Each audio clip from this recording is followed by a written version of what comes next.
Hello, friend. This is Ryan Hicks of TalkToProfit.com. And today I want to talk about some wisdom in this world today, what people perceive as turbulent times. You know, I talk with people regularly, and these are people who aren't entrepreneurs, they're not business leaders or anything like that, and they have a very self-defeating, self-sabotaging way of looking at life. I was talking with one individual, and they were telling me about how, well, you just can't have a business today because you don't understand to start up today in the middle of a recession, in the middle of this problem and that problem and economic this and that. They had all these excuses. And they were saying, well, you just go out of business immediately because, you know, the economy's so bad.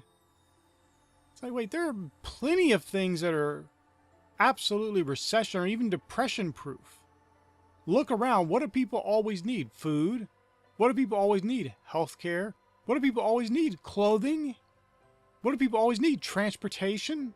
There are so many things that people always need, and the important thing is there are aspects of those particular needs that can be on a continuity basis, meaning people need them, they need replenishing. So if you sell toilet paper, that's not something somebody buys from you one time and doesn't need anymore.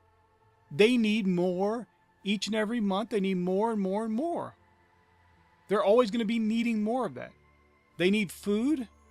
They don't buy it from you one time and never buy from you again. They need more and more. So there are plenty of things that doesn't matter what the economy's doing, you can thrive in. And I've had people tell me, well, you don't understand how bad it is. It's like, well, no, I don't. Not from that perspective of just looking at the world and expecting whatever the world's going through to be my experience. Because my sales are up. Everything's up and doing better.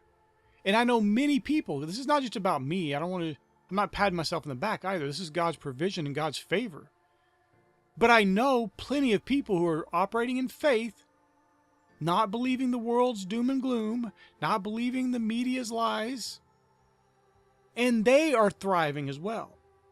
And yet I know a number of people who are believing the world's news, believing all this media hysteria, who are doing terribly. But what else could they be doing? How else could they be experiencing life? They have put their faith in the world. They've bowed the knee to the God of the world. And they are sadly believing for all the negativity the world spewing forth. They're gladly proclaiming it for their own lives. And so much so, they limit themselves from greater blessings. I know some of these people, they had great ideas. Say, well, why don't you make a business out of that? Well, you know, this economy's so bad. And I try to explain to them, you have an idea that people need and they will always need. Run with it. That will make you money, and there's no economic downturn that is going to stop it. Now, here's the thing. You can operate in such a high level of faith that it doesn't matter what the economies of the world are doing. You have your own personal economy that just goes from riches to riches, wealth to wealth, blessing to blessing, glory to glory. But even if you're not at that point where you can believe for that, you can at least see the prudence in starting a food business, for example, because people need food. So if you're growing crops of food people want, that's going to be something that people continue to need. But so often these people just immediately shut themselves down. They sabotage themselves, telling themselves, well, you don't understand, it's so hard. Listen, I want you to be in a position where you don't understand, where you have some foolish person telling you, you don't understand. Because you have risen to a higher level of faith and aren't wallowing around in the world's misery and doom and gloom. And I know this can be a hard lesson for people to hear, especially if you haven't been operating in faith. Because to the person who hasn't been operating in faith, the person who is just getting all their faith-destroying material from the world's media and social media, because some people say, well, I don't watch the news, but you listen to all your friends and family who do. So you're getting the same exact thing. Maybe you're not getting it directly from the news, but you're getting it from a third party with all their extra fears added in. So you're getting the same exact information. Oftentimes, even worse. Worse for your faith, worse for your prosperity, worse for your health, worse for your abundance. But I want you to be in a position to where you can so be operating by the faith of God that it doesn't matter what's going on in the world. You will be blessed. You will thrive. You will exceed all expectations. But you have to do that by faith.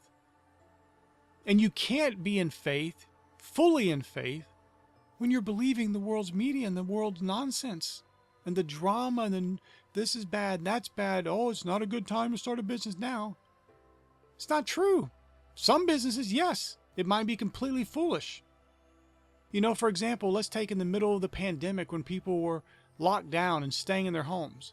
It would have been foolish to start a taxi business during that time because barely anyone was on the roads. If you're in the middle of Antarctica and there's no one around, having a snow cone stand is probably not going to be very successful. So there obviously use wisdom. But there are things that people need, regardless of the economy, good or bad, that you can thrive selling. You can thrive providing that service or providing the goods. There are things that are going to be required regardless. And God can give you witty inventions. Remember, the scripture says the Lord teaches you to profit. The scripture says that he gives you the power to get wealth. It doesn't say he gives you the wealth all out of hand. The power. You have to act on that power. You have to use that power and get the wealth. That's why I encourage so many people to go into business for themselves. You don't have to be the best entrepreneur in the world. People will give all kinds of excuses. Well, I'm not good at math. Well, I've never ran a business. Well, this problem and that problem. You don't have to have all those things. You can hire people to fill the needs where you're not good at and just focus on the business aspects of it that you are good at. There's probably somebody in your family who can help you out in the areas that you're weak in. That's all right. Nothing about being an entrepreneur means you have to be perfect in every single aspect of your business. Most entrepreneurs, the way they get to be successful, I know in my own life, has been to hire other people, when you can, to do the things you're not good at. That way you can just focus on the things that bring in the most money that you are good at, you excel at, that you can't hire somebody to replace. At least not initially. You know, if I was going to replace myself in some of my businesses, it would take 20 people to be able to meet and exceed what I was doing. Now, that may be where I go at some point in time, and that's all right. And that is what many businesses do. The leader is so good in certain areas, they have to hire 10 or 20 or 30 or 40 people to replace the leader, but they do replace them. And the leader can go off and do other ventures. The point is that you can thrive in any economy. You can thrive in any situation if you'll have faith in God. God gives you the power to get wealth. He blesses and blesses and blesses, and when you think you can't receive any more, he sends even more blessings. My friend, he teaches you to profit. You don't have to be afraid. You don't have to be living in fear. You don't have to be living in panic. You don't have to be sabotaging yourself. You can be successful, whatever you set your mind to, if you'll follow the leading of the Spirit, walk in the faith of God, boldly decreeing the things you want, and watch as you become the great success you deserve to be. My friend, I pray this is a blessing for you.